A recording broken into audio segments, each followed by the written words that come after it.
From there, I met one of my friends, and he bought me a drink, a couple of drinks. What's your friend's name? I can't remember his name, to be honest. What do they call him? Because he's gay. What's your friend's name? Your friend that you go to the toolbox with, what's his name? I can't remember his name, to be honest. He's an okay guy too. He's gay. This is 28-year-old Marcus Wayne Adkins. In 2014, he and several other homeless people were staying in an abandoned building near downtown El Paso. One of these people, someone that the group called Mexican Jerry, was beaten, stabbed, and burned, and left to decay. Then, after about a month, was discovered by El Paso Electric Company workers. The police would find a palm print on a mirror that was near the body. The print belonged to Marcus Adkins.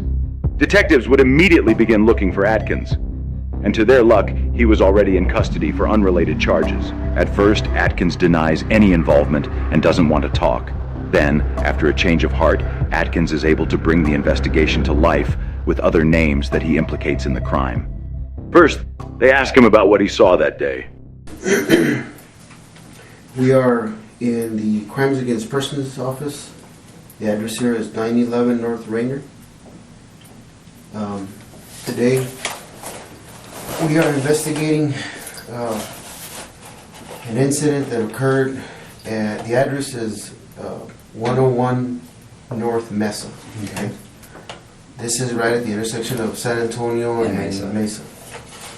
The police department has documented whatever may have taken place there under case number 1424-8089. We were asked to go there. There is a body of a person that was found there. You are currently, yes, you're a suspect in this incident that occurred with this person. There's foul play involved with the death of this person. You are not under arrest for this offense of whatever may take place concerning the death of this person. Okay. You are currently incarcerated or at the El Paso County Detention Facility. Is that right? Let me ask you this. First of all, tell me what you know about what took place at this location that we spoke of. The place is 101 North Mesa, and it's a vacant building. Is that correct? Yes, sir. Tell me what you know. All I know is on a Saturday, I was hanging out with my friends, the ones I mentioned to you beforehand. Okay. Earlier we talked a little bit about, let's see here, you spoke of, what people did you, let's talk about those people. It was Thomas, Brittany, Jerry, and Jesus. Or if you want me to, let's talk about the people that were there that day that we're going to talk about. Okay. The two that was around me at the time, it was Thomas and Jesus. Okay. And Thomas just comes up to me, looks at me, and goes, do you remember Mexican Jerry? I said, yes. He said, he's dead. And I just gave him a look like, meaning, I thought he was, playing, but I thought he was literally joking, but, he had the serious look like, I'm not playing. Because, you know how some people are, they joke around, but to make it seem authentic, they throw on the serious face. So, I was like, okay. I was like, where's he at? And they said, he's at the spot, in the basement. Well, that's what they referred to the building as, the spot. The spot? The spot. Okay. And I looked at Thomas, and I told Thomas, I was like, look, just so I thought he wasn't playing, I was like, all right, show me the body. Okay. We went to the building, we went to the basement, they showed me the body. Describe it. They had him, he was laid down on a mattress. They had his legs bound, his arms tied, his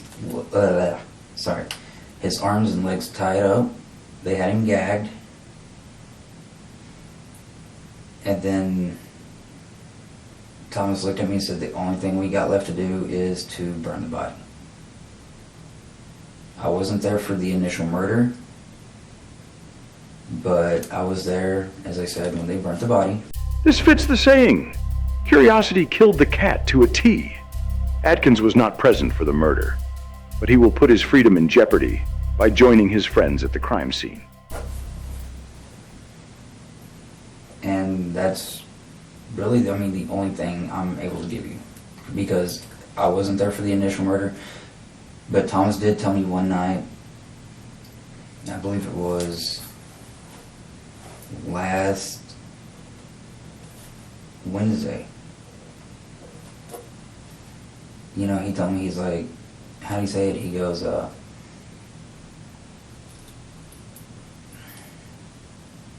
do you tell me? I'm trying to think of how he worded it. But I'm trying to remember how he worded it, but I might not get it word for word. I believe he said, he's like, you know, when I killed Jerry, he's like, the way I killed him, goes, I envisioned it more brutaler. And I was like, what do you mean? He's like, dude, he goes, all I did was just go up, stick him in the neck. He was like, you know, he goes, I was gonna sit there and just, and keep going. Although Adkins thinks that he can't give much information, he doesn't realize that he has helped the investigation tremendously. By the end of the interview, the detectives would have first and last names of all members in the group. The first of which is Jesus Barraza.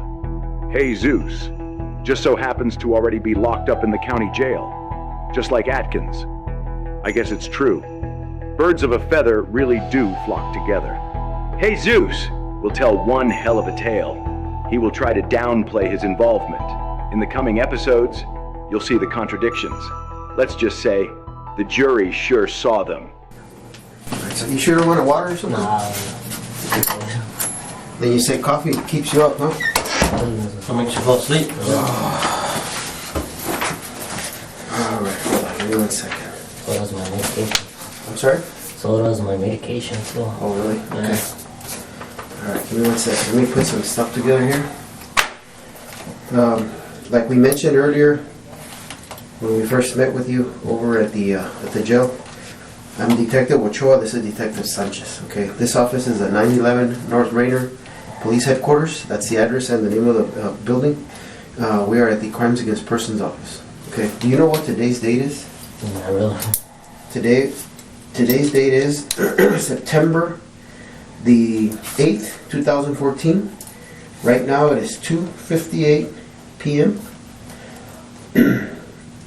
I have to let you know so that we understand we're on the same boat. Okay. I completely forgot the dates.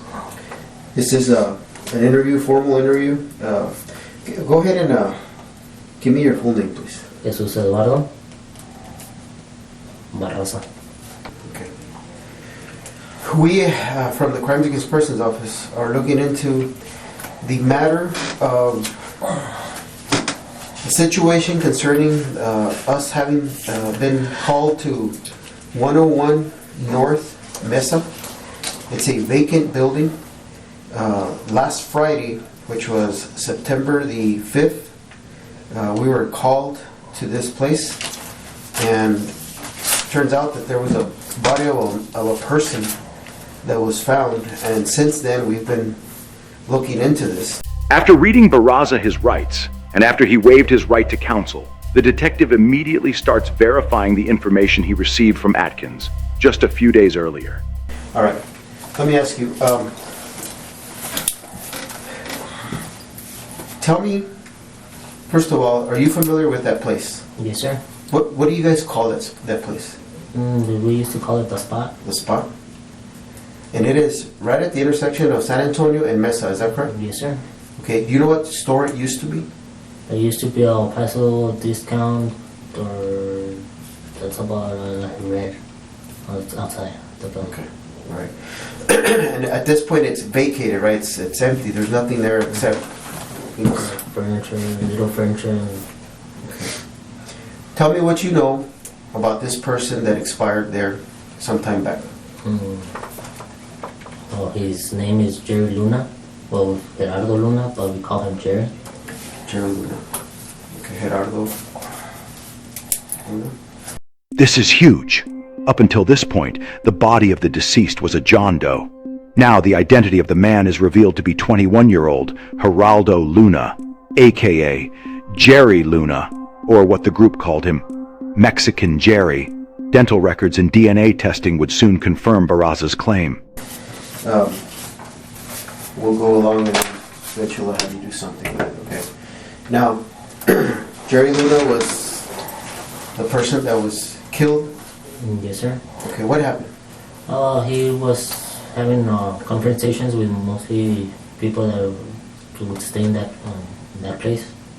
Okay, people like who? There's Brittany Harden, Thomas McNair, Jerry, I can't remember his last name. Okay. Stephen Figs. Stephen who? Figs. Okay. And that's about it. Maybe he was all cool with it. Yeah. Okay. What happened? There was one morning that he would go into Jerry Luna wouldn't stay at the place no more, and he would go early in the mornings and wake everybody up. And so Brittany would be like pissed off that he would do that. And Jesse like started talking, like having a confrontation. And then there was Stephen Figs would be like, you know what, he would put a hit on Jerry Luna, and he wanted to put a hit on Brittany. What do you mean a hit? Yeah, like he wanted them dead. Because he would go in the morning? Because he would basically, Jerry Luna is the one that tagged basically everything on the wall, and we already talked. Supposedly they were talking to the owner, so that we would clean this place as long as we could stay. Barraza claims that the owner of the vacant property knew that they were there and had no problem with them staying there, just as long as they did not damage the building. He continues to say that the group was mad at Luna for painting on the walls and floor. This is his reasoning behind the attack. Supposedly that's what they say that they did. And Steven had a real bad argument. He didn't want Jerry Luna to stay in there because he would smoke spice and he would start messing around the place. Okay. And there was one time that Jerry Luna wasn't around, and Steven was like, you know what, well, I'll pay you in small amounts if you guys take care of Jerry. When you say take care of, what do you mean? Like to kill him. And Steven is telling who? It would to Jerry, the crazy Jerry, Thomas McNair, and myself, and Brittany. You don't know Jerry, the crazy Jerry's last name, right? Can you describe him? He's about 6'3", 6'2", 6'3", medium build. He claims he has a military background. That's all I know about him. Just so that we can clear the record, can you uncover? Barraza would spend the next 8 minutes confirming suspects and putting his initials on photos. We spared you and edited that out. When the interview continues, the detective tries to get more details about when this attack happened. Remember, Jerry Luna's remains were decomposing when discovered. This takes place, can you approximate, more or less? You can use like a day that you remember for sure that it was the such date? That's a problem. I basically don't recall dates. Okay. Let's say, for example, today's date is The 8th. September 8th. If we were to go back to August the 8th, are we going back too far? Yes. Okay, so Let's go 3 weeks ago. No, that's just too early. Too early? So, So it would be between the third week of August, fourth last week of August. okay, so hold on. If we go third week of August, then it's only been 2 weeks that this happened. Are you saying maybe the first week of August? So I don't recall. Okay, how many weeks do you think it's been since this incident took place? So I've been incarcerated for 3 weeks. So I'll be saying about, I'll say like a month. About a month? So, If it's today the 8th, I'll say like on the 8th, the about 9th. more or less? More Do you or know less. what day it was? Not to my confirm. Like what day of the week it was? You don't know? It would be probably on a Friday or Saturday. Okay. All right, so what happened? I mean, I know that you mentioned that they have a problem with Jerry Luna, right? Yes, sir. So what's going on then? He would go into a spot, and when we would leave, he would stay, and he would get things like without asking. Mostly like borrow clothes that didn't belong to him. Like if we would get my clothes, I'm like I need mine, but most of the other guys would get pissed off. Okay. Now, Barraza would make a claim that no other suspect would mention in their interviews. And like I said, Steven Felix was the one that really wanted him more dead. And he wouldn't do something about it. He would like have someone else do it. He told me, told myself, he told Thomas McNair Mm-hmm. and Jerry, Crazy Jerry, and Brittany Harden. Okay. He told us if we could take care of Jerry Luna. Was he specific? Like, take care, define take care. Like he wanted him dead, Okay. basically. And it was, he solicited, you know what solicit means, right? Yes. Like ask. Yes. He asked Crazy Jerry, Thomas McNair, yourself, Jesus Barraza, and Brittany Payton, right? Yes. Anybody else? And that's about it. Okay. And he would pay you how? In small amounts, he said he would get. I don't know how he would get money because he was also homeless. Okay. So he would say he would pay us little amounts. Before or after it would take place? It'd be right after it took place. Okay. Let me ask, that you know of, did he ever make payment to either one of you? Nah. Does he know that Jerry's dead? Yes. How do you know that?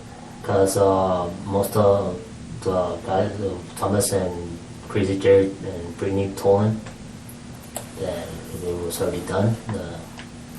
They already killed him. So these people accepted the offer. Yeah. And how about yourself? Actually, I don't get involved in that violence. I'm not a violent person. I get violent, but when I'm not on medication or. Okay. The detective starts to ask Barraza about the attack. Barraza tries to distance himself and claims he is a spectator. So about a month ago, let's say, for the sake of categorizing it as 4 weeks ago, August the 8th, more or less, what happens that day? There was Jerry Luna arrived. It was roughly, I would say, like around noon. He had a CO2 pistol. Okay. And he would be like pretending he was like shooting around like ghosts or people that he thought he would see because he would smoke spice. Okay. And Brittany and Crazy Jerry would wake up and I'm like, you know what, this is our time to do it, to kill him. And, you know what, I'll be there. So I told him, you know what, if you guys are gonna do it somewhere downstairs or do it outside, somewhere in the alley. And they went straight down. He went downstairs. Jerry Luna went downstairs, and Crazy Jerry, Thomas McNair, and Brittany would soon follow. So they were carrying like sticks, tubes, and they wouldn't let Jerry Luna go up. How did they get him to go down? Jerry Luna was smoking spice that day. He would see things. Or like he would see someone that would go downstairs. And So Jerry went on his own down. yeah, he went down on his own at first, but he would go down and he would come back up. Then the second time he went straight all the way down, which I found it weird because he never did. Back right there, and then Crazy Jerry, Brittany, and Thomas would follow right after that. Mm-hmm. And while they were arguing with Jerry Luna in the stairs, I'm like, you need to, like, they wanted him to go more deeper in the first floor. From there, they were like arguing.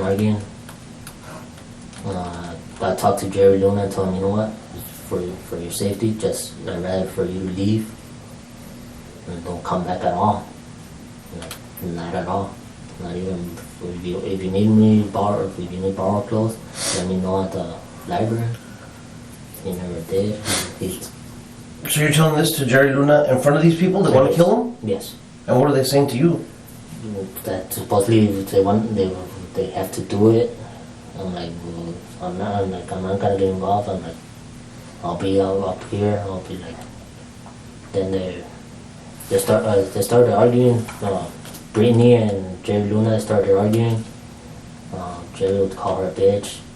By this time, Crazy Jerry and Brittany were dating, and Crazy Jerry got real mad, pissed off that he called Brittany a bitch. And he would grab him and he would just run straight in, deeper in. And Thomas McNair would grab one of the posts and would hit him on the ribs. But prior to that, I think a week before that, Jerry Luna and Crazy Jerry were having a confrontation, which resulted with stabbing. And they tried to open his wound back. And they would just hit him. In that stabbing, who stabbed Luna? Crazy Jerry? Crazy Jerry. Yes. 2 days after this interview, Barraza's story about Luna being stabbed would be challenged when detectives interviewed Geraldo's cousin.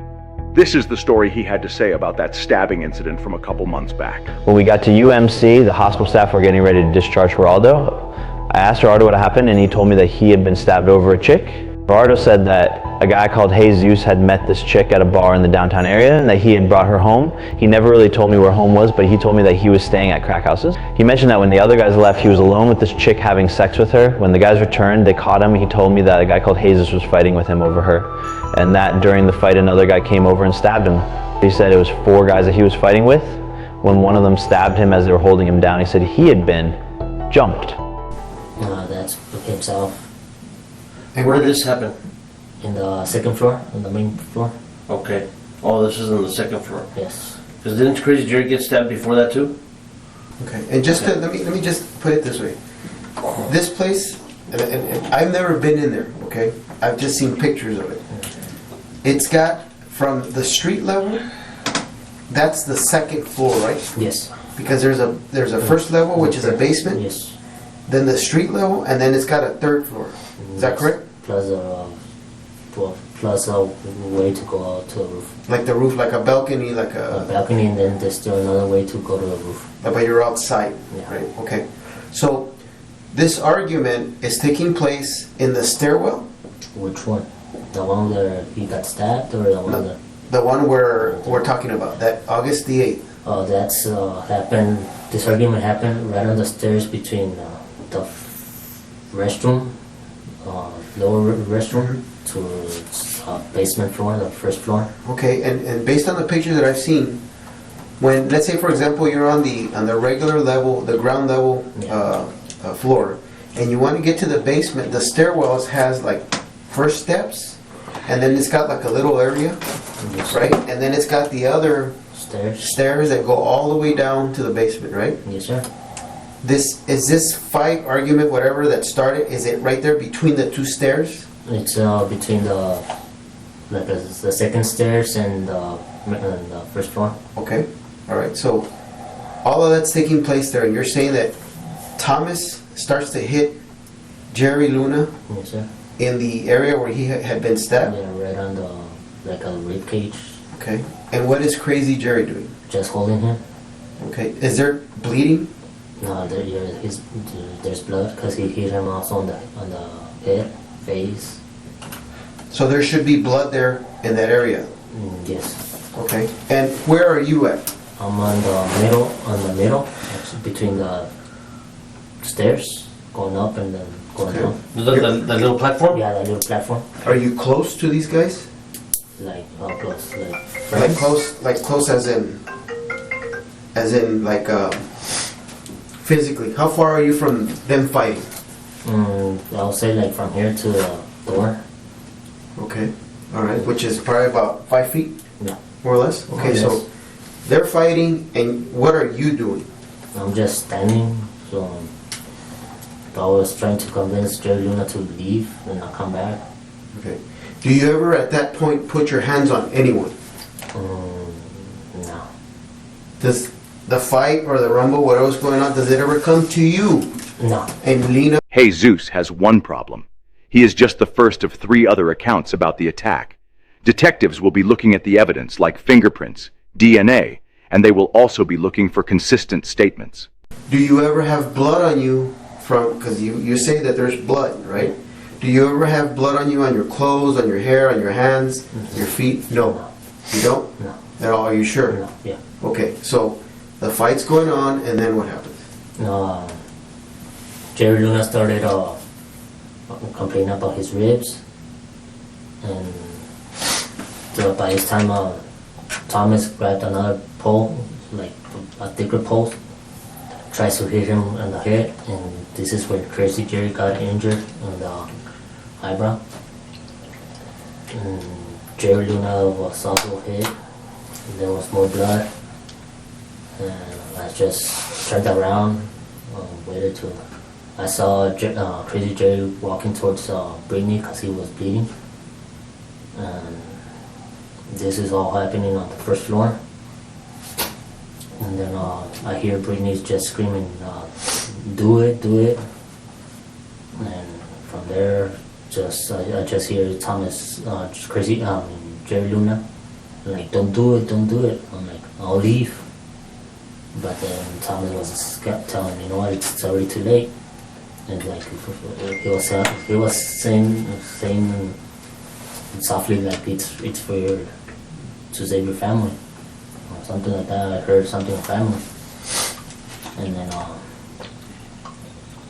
he would just hit him. He grabbed a couple of minutes later. Crazy Jerry arrived back again, and starts just hitting him on the head with that same pulse that Thomas had. You say that he came back. Where did he go?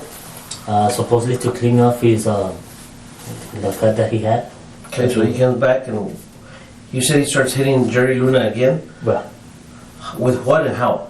he took away the post that Thomas was hitting him with, and he just went crazier and crazier. And what is Jerry Luna doing? Where is he? He saw basically mostly on the floor already, on his knees, Where? on the first floor, The The basement. the basement. basement floor. Okay.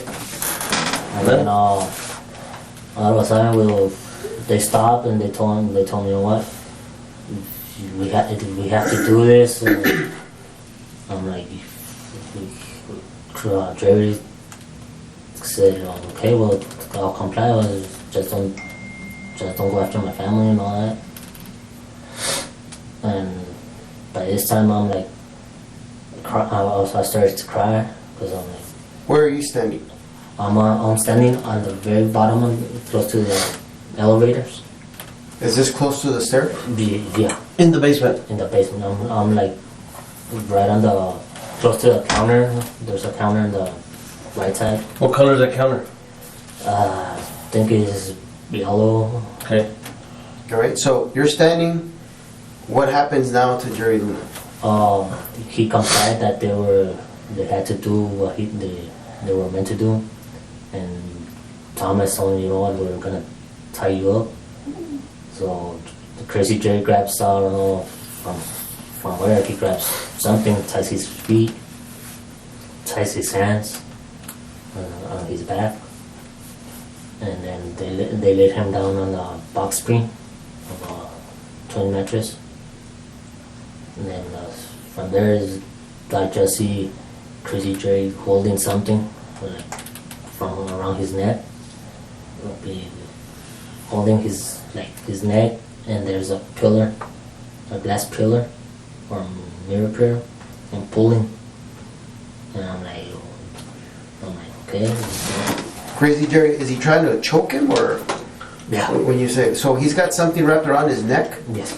and he's pulling from the backside? Yes. Like applying pressure with that, is it a rope? What is it? It looked like mostly like my old bungee cords from my backpack, because Okay. I left them there because I had my sleeping bag on top of my bag. And you're saying that Jerry had his legs tied together and his hands, are they tied in front of him? His back. On his back. And now he's laying, is he face up or face down on the mattress? He's like basically laying down, but his face up, and he's like his face, the back of his face is against the mirror, That pillar. that pillar, Okay. and Jerry pulling. So let me ask you this. Is Crazy Jerry like hugging the pillar? And, or Basically, he was just like sitting down, pulling the two. I think it's pretty sure the bungee cords, and his foot on the pillar. so he's on the other side of the pillar. Yes. So, just so that we can have it right. What the pictures that I've seen, there's a mattress that's right next to a glass pillar, Yes. right? Yes. So his head, like the back of his head, meaning Jerry Luna's, is against the pillar, right? The Yes, back sir. of his head. Yes, sir. And then he's got those bungee cords, or what did you call them? I'll call them bungee cords Bungee cords. And then Crazy Jerry is on the other side, of the pillar. Yes. and he's like, does he look like, you know what people look like when they're rowing a boat? Yes. Does it look like that? And he's pulling back. He's pulling back. Okay. When you see Jerry Luna, what is he doing? He's basically choking. I see his eyes bright white. Started crying basically. I'm like, I didn't want nothing to happen. But like, and then I see Thomas McNair. There was a glass shattered on the floor Uh-huh. of a broken mirror. I see Thomas grab a piece, or I see actually Brittany giving a piece to Thomas, and then Thomas would go straight to Jerry. I see Jerry Luna having something in his mouth, like a rag or something, and I see Thomas poking on his neck, like for Jerry Luna not to scream.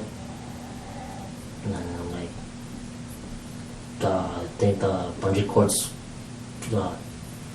torn. They tear Because of the force. out of force. So they snapped. They snapped. Okay. And then from there I see Thomas, he finished poking him, and he grabs the small thin post, starts hitting him on the ribs. This is Thomas. Thomas. Okay. And he's just banging. And I see by this time Jerry's laying straight flat. And then the Crazy Jerry grabs another pole and does the same thing, and does it on his face too. And you know what? Brittany was like close by, like just staring at Jerry Luna, and he would just like do some weird things with her hair, like looking at the eyes of Jerry. What was she doing? She's just looking at him, like she was enjoying the blood. What was she doing physically? Can you demonstrate? She was just like looking down and would like start giggling or Giggling? yeah. I'm like, by this time I'm already like from 5 feet, like I'll say 5 feet from Jerry Luna's body, and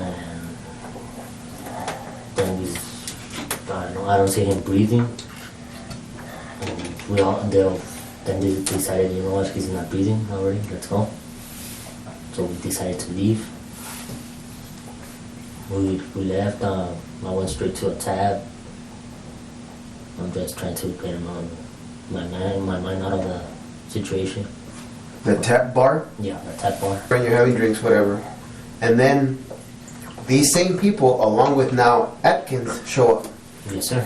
At Okay. the tap bar. At the tap bar. Okay. Then what happens? They went in and the bartender started to ID everybody. Thomas McNair and Brittany Arden don't have an ID, Okay. so the bartender told him to leave. And then I stayed in. And then a couple of minutes later, Thomas was calling me outside.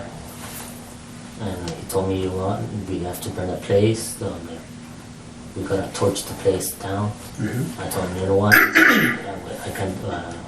we can do that because when I'm here in El Paso, that's the only place I could stay at.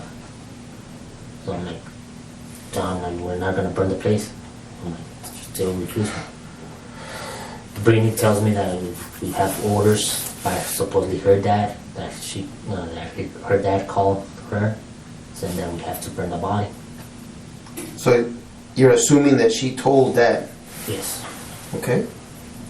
And By any chance, you know her dad's name? no. But she says that her dad's the president of the KKK. That he's a like biker, president of a biker club. I don't know what. Where? I don't even know. You don't know? Did she ever talk about her hometown? Is that El Paso? Nah. She's not from here. No. Okay. But she never tells you, oh, I'm from Houston or anything. No, like she would say something Angelo San Angelo?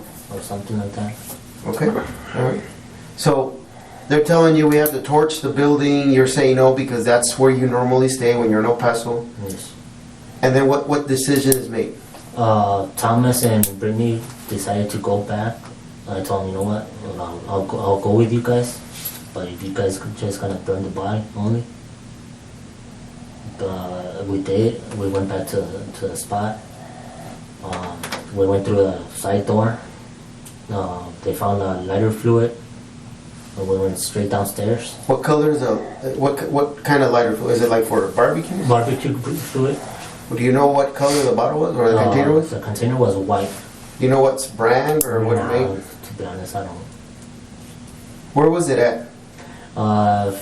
It was on the close to the meters. Well, the minute as soon as you go in through the black door. Okay, so if I'm standing at the intersection of Mesa and San Antonio and I'm facing that building, the entrance that you guys used is to my left or to my right? Will be to your right. So it's between those two buildings, that little alleyway? Yes, it's a Okay. black door, like metallic black door. How do you guys get in there? Was it unlocked?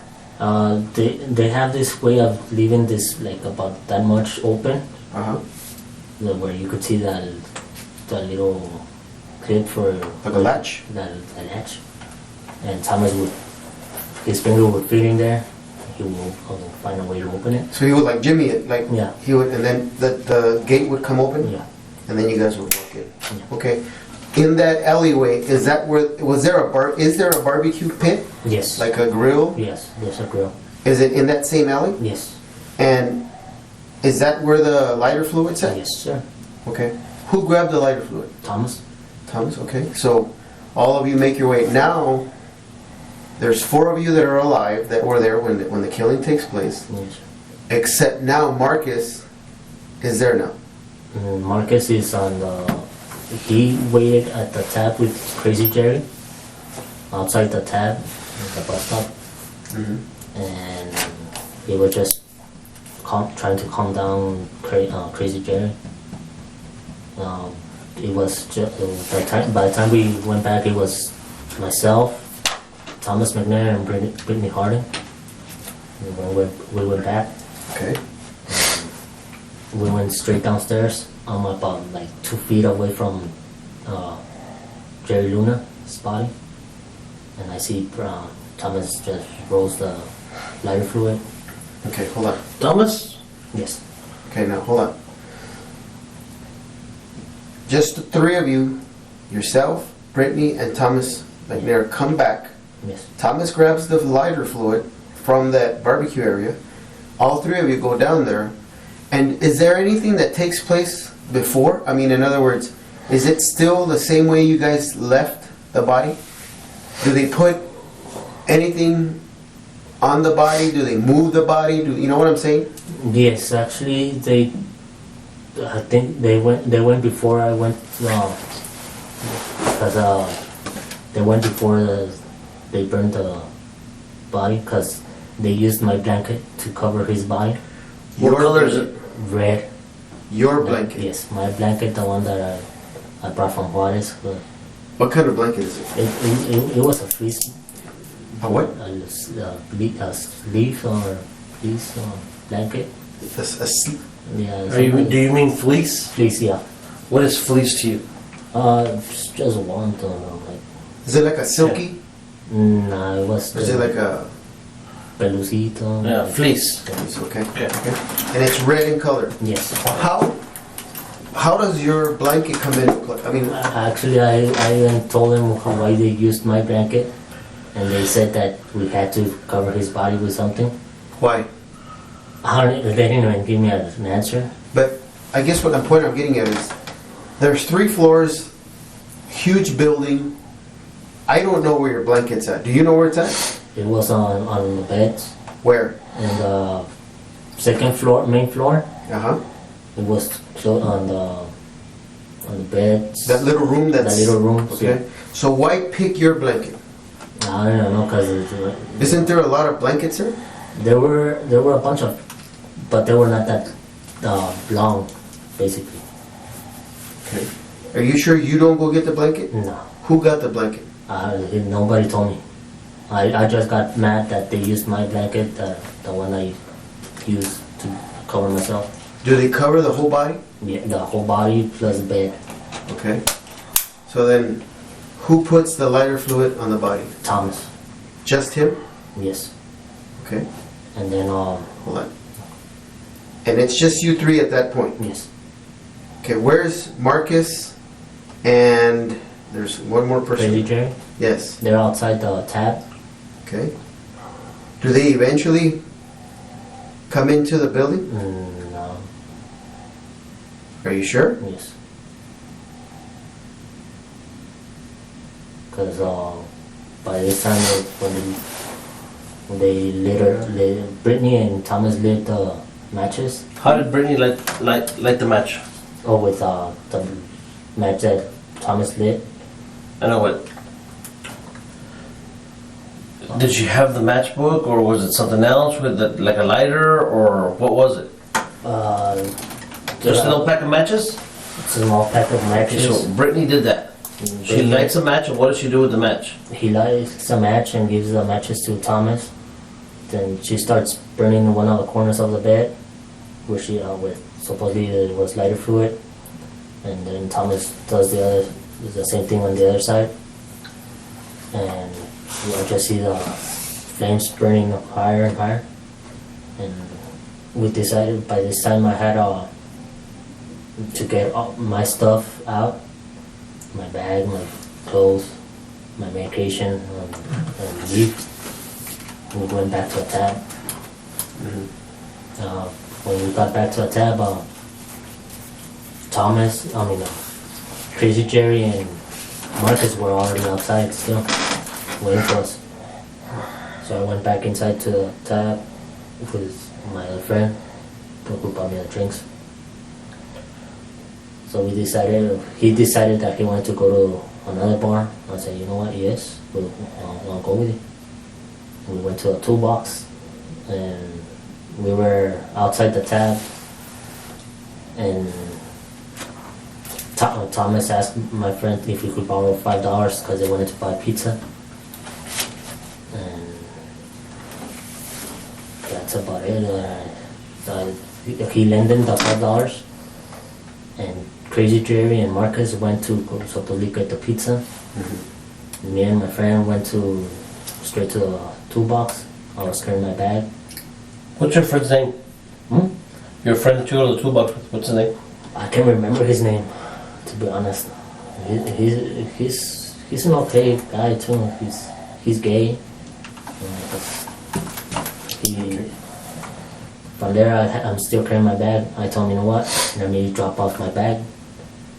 So I dropped my bag behind the dumpsters between the alley and next to Fallas Paredes. There's 3 dumpsters. There's a little gap.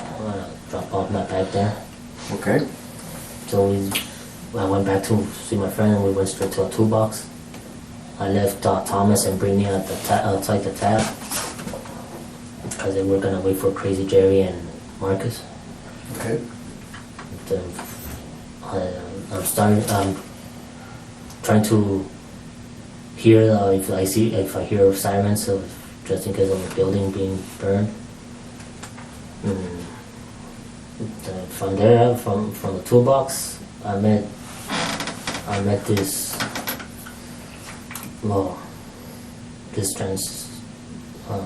transsexual guy. He took me to his house, to his apartment, over there by the west side. The following morning, I wake up. It was like 3 o'clock in the afternoon. When you took the ride with this, is it a transvestite or transvestite, like a crossdresser? Yeah. When you went to his house, did you know the person? No. Did you have sex with that person? Yes. Okay. So that night, after that bar, and after having gone through what you just went through, you went with this guy to go have sex. Yes. Okay. So then you come back the next day. I come back. I came walking from those streets by like Carnival Festival and all that. You came all the way down there? Yeah. You walked all the way? I walked all the way over there. I walked back to a library, and I told Tom. I saw Thomas. Which library? The main library, the one across Missouri? the street. Right there in Missouri? Right there. By the ballpark? The ballpark. Okay. And I told him if by any chance he grabbed my bag, and he's like, no. So I went straight to go get my bag. And I see that the building didn't burn. So I tried to see a way to go in and put my bag back inside, so I could at least spend the night again. I tried to avoid going downstairs, and I left my bag and I went straight to the library. Okay. When you went back to leave your backpack there, who's there? Is either one of those guys there? Nobody. Okay. And since that, now it's August 9th, okay, where it's just more or less an approximation. Since that time, has either one of you guys gone back? I've been going back some way, somehow, they're like afraid of going by themselves. I don't mind. I don't have nothing to be afraid of. Let it sink in. There is a dead friend in the basement, and you go back and sleep in the building for days. Perhaps that's why Barraza received 40 years for this crime. Or maybe it's something said in one of the videos of the other subjects. You'll find them in the description box below. Marcus Adkins would receive a sentence of 5 years for his part in destroying evidence. Thank you for watching They Caught Me. If you enjoyed, don't forget to subscribe and to like the video on your way out.